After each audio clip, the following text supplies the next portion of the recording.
नमस्कार मैत्रिणींनो, माझ्या चॅनलमध्ये तुमचं स्वागत आहे। आज मी पुन्हा एकदा नवीन खण फ्रॉकची डिझाईन घेऊन आलेली आहे, तर व्हिडिओ पूर्ण पहा। तर इथे पहा, खणाची साडी घेतलेली आहे मी, जी की अशी मोरपंखी कलरमध्ये साडी आहे।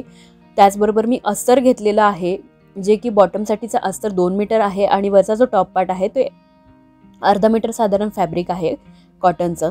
तर हे पहा, इथे मी 14 इंचावरती पहिलं मार्क करणार आहे। फॅब्रिक 4 फोल्डमध्ये आहे।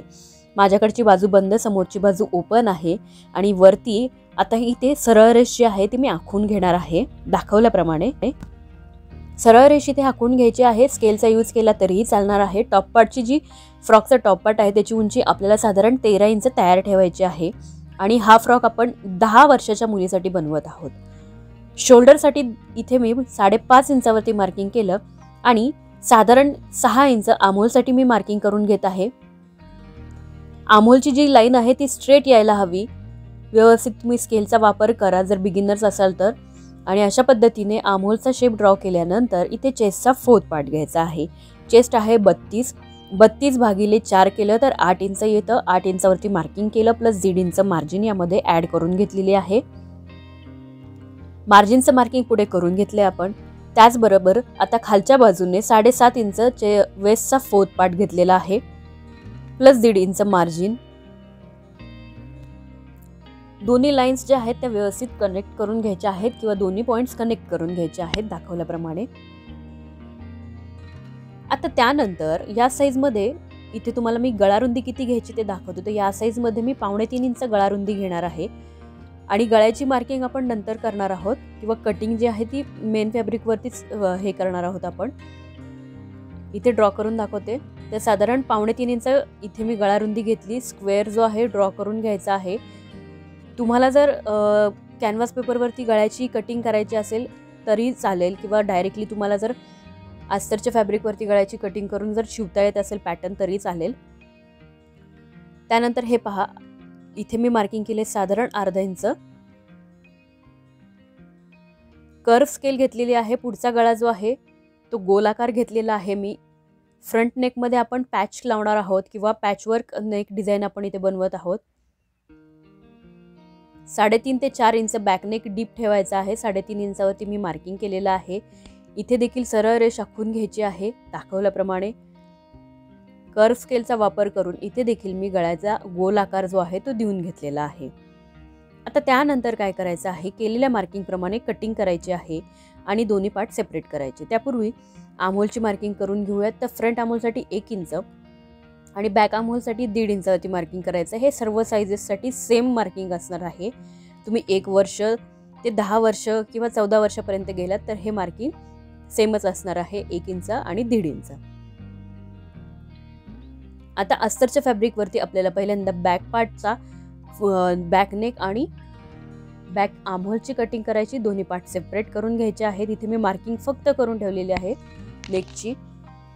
त्यानंतर मेन फॅब्रिक घेतलेलं आहे ते 4 फोल्डमध्ये ठेवलं, त्यावरती बॅक पार्ट ठेवलेला आहे। बॅक पार्ट ठेवून आपण व्यवस्थित इथे मार्किंग करून घ्यायची आहे दाखवल्याप्रमाणे। व्यवस्थित मार्किंग करून घ्यायची आणि आपल्याला मेन फॅब्रिकची कटिंग करून घ्यायची आहे। अस्तरवरती आपण गळ्यांची कटिंग का नाही केलेली याचं कारण तुम्हाला पुढे कळून येईल, तर व्हिडिओ पूर्ण बघा, शेवटपर्यंत व्हिडिओ बघत राहा। दोन्ही मेन फॅब्रिकची कटिंग झाली, दोन्ही सेपरेट केले। त्यानंतर आता आपल्याला काय करायचं आहे की इथे पहा, तुम्हाला दाखवते मी की फॅब्रिक मी जेवढं माझ्याकडे साडीतलं फॅब्रिक होतं ते मी घेतलेलं आहे आणि डबल फोल्डमध्ये ठेवलं।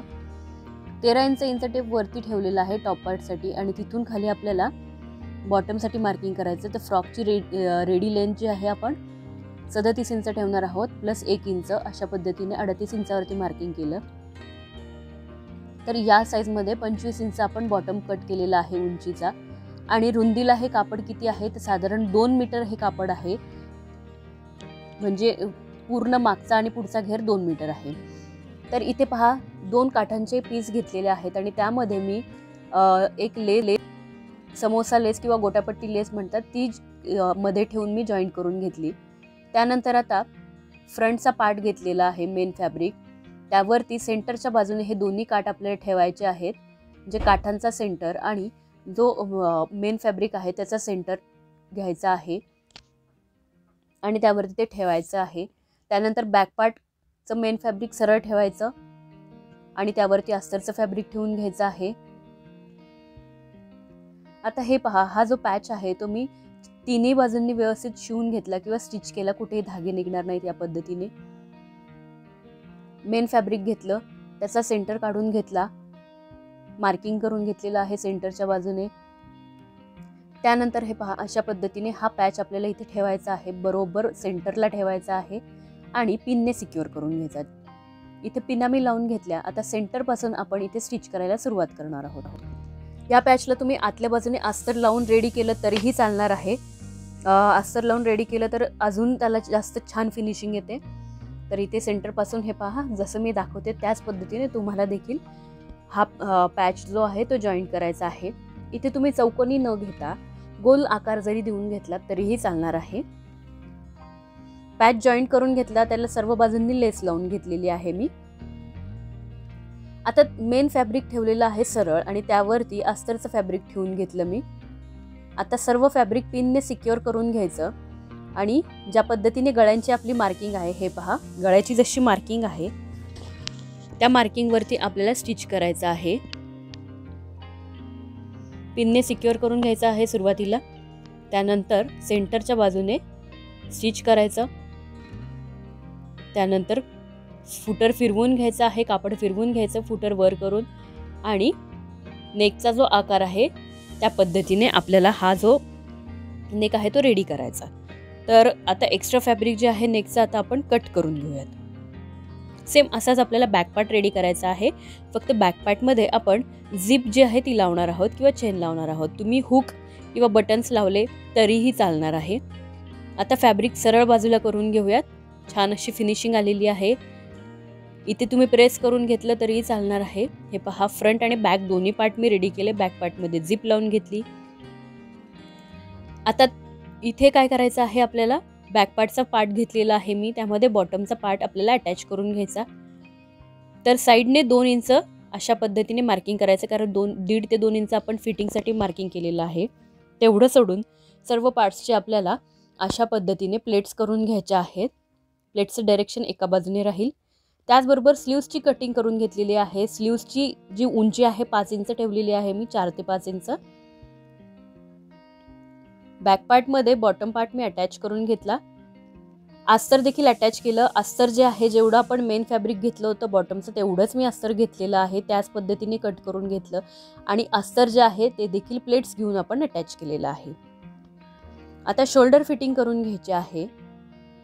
शोल्डर फिटिंग झाल्यानंतर आपल्याला काय करायचं की स्लीव्ज अटॅच करायची. स्लीव्सची उंची साधारण 4 ते 4.5 इंच आणि दंडघेर साधारण इथे 5 इंचाचा दंडघेर होता. अशी मी स्लीव्ज इथे कट करून घेतली. त्याचबरोबर नॉटसाठी मी गोल्डन कलरची लेस जी आहे ती इथे यूज केलेली आहे. त्याला छोटेसे लटकन जे आहेत ते बनवायचे आहेत आणि फ्रॉकला नंतर आपल्याला उलटा ठेवून साईडने फिटिंग करून घ्यायची आहे व्यवस्थित अशी. स्लीव्ज इथे तुम्ही तुमच्या आवडीप्रमाणे कोणत्याही स्लीव्ज लावू शकता. फुग्याची बाही देखील लावू शकता. तर 1.5 इंच मार्जिन ठेवून बॉटमपर्यंत आपल्याला फिटिंग करायची. बॉटमची साईड जी आहे अस्तर असं डबल फोल्ड करायचं आणि स्टिच करायचं. तर बघा मैत्रिणींनो, सुंदर पॅचवर्क फ्रॉक जो आहे किंवा पैठणी फ्रॉक म्हणू शकता किंवा खन फ्रॉक जो आहे आपला इथे तयार झालेला आहे. संक्रांती स्पेशल आजचा हा व्हिडिओ होता. व्हिडिओ कसा वाटला हे कमेंट्स करून नक्की कळवा. चॅनलला लाईक करा, शेअर करा आणि सबस्क्राईब करा. खाली दिलेल्या बेल आयकॉनवरती क्लिक करा, म्हणजे येणाऱ्या प्रत्येक व्हिडिओचे नोटिफिकेशन तुम्हाला नक्कीच भेटेल. पुन्हा भेटूया अशाच नवीन व्हिडिओसह आणि नवीन डिझाईनसह.